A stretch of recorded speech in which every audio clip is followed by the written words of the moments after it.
Oh man, that's. Well, yeah, bro. Don't sweat the bad games or anything like that. I'm the king of that shit. So don't sweat that shit.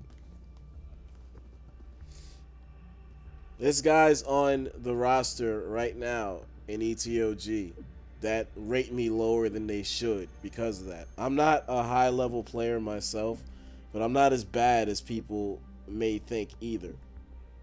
But I don't. Yeah,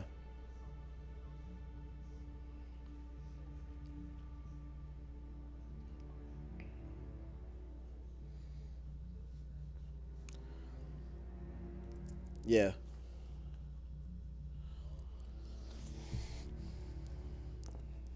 I'm.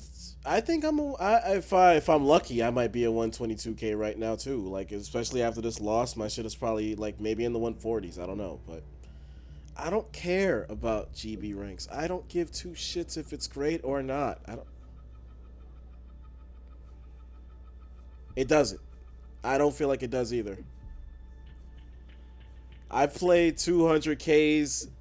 I played 200Ks that were like awesome, and I played like 135s that were terrible.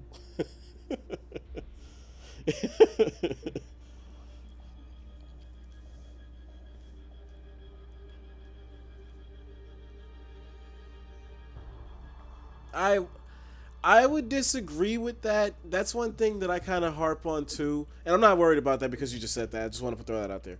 Um, that's one thing I kind of harp on are guys that care about their KDs a little too much, and I would disagree with that because some guys that do care about their KDs will play in a manner that helps them get more kills than that's, but not necessarily contribute to winning. You know what I'm saying? They'll go into hiding and get easy kills that they have no risk of dying, and those type of kills do nothing to help their team win. So KD in my mind means nothing. It means nothing. It's about how you get that number, not about the number itself. All the work you put into getting those numbers is what matters, not the number itself. Yeah, that's what I'm saying. I'm like I'm a firm believer that you have to find the right players to make a strong team, not find the best players to make the strong team. You can have four Kobe Bryants on a start in a starting five. You think that team's gonna go anywhere? The same kind of guy. They're all like insanely nice at what they do, but they're all the same kind of guy, and it explodes. Yeah, that's kind of that's kind of the mistake I feel like the main team, if you will, for ETOG. I feel like that's kind of the mistake they're already about to make because they had two players that were looking for two more players. They felt like they were pretty solid players. I'm not saying they're not. They're no pro players, that's for sure. None of us are. But they felt like they were solid. They were high level players, and they took two other guys from another team that we had under the ETOG banner because they were two high level players too, and they just put themselves together on a team, and they think that it's gonna just work out that way.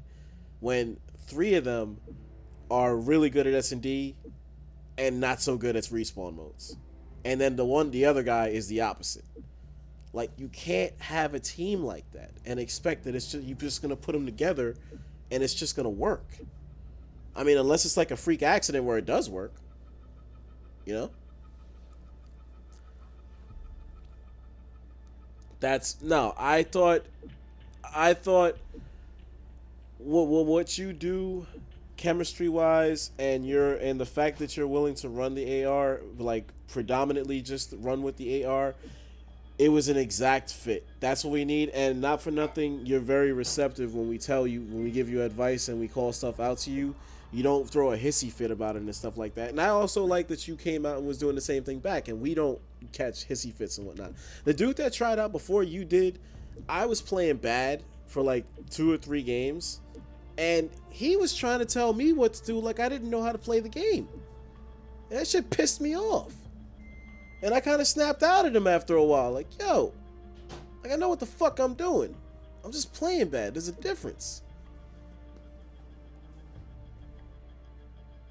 Exactly. It's just key. It's important not to spaz out and freak out when it does happen. But yeah, I thought like you checked out all around. You checked out all around.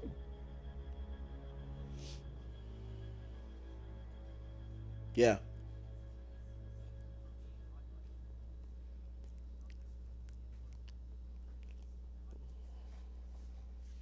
yeah. That's what I need too. That's why I took initiative and just went out looking for people myself. Because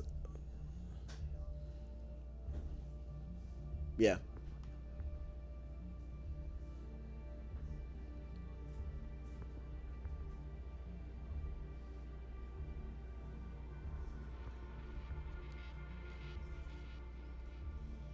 Yeah.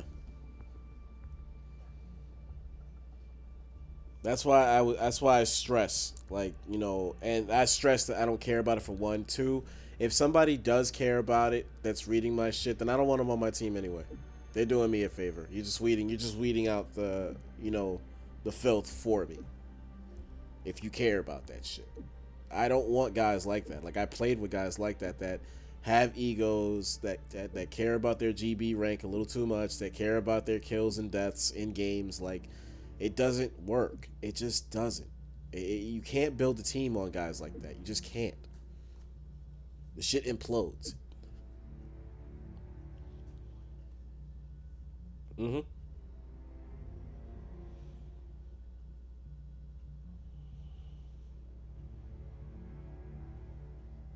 That's what it's been for me since I got on board with ETOG. It's just been a revolving door of teammates, and I've just been frustrated with it. Like I just wanted a set roster, and I thought that's what it was gonna be with the last situation, and then 2 days later we get dropped because they thought they had a better idea in store.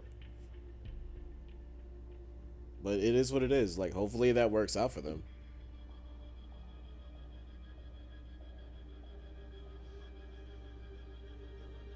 Uh huh.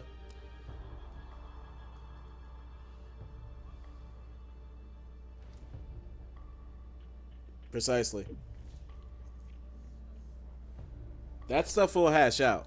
Yeah, we'll hash that out with practices and shit and get all the same call outs. S&D, I'm not worried about. Like I said, I'm not worried about S&D at all because I've seen what works and what doesn't work, and I could come up with the simplest shit to get everybody in a position to like get things done. Simplest shit. That's my thing. Like if you can make it is to make everything as simple as you possibly can, to the point where guys just feel like they're just out there playing, and that's it. If I can get everybody feeling like they're just out there playing, but they're actually doing a lot more, but they still feel like they're just out there playing and shooting stuff, then I've done my job. Yeah, precisely. That's my mindset with anything I play, like team wise, is my teammates' productivity is my responsibility. It's my job to make sure that everybody else is playing at a good level. You know, despite whatever I'm doing.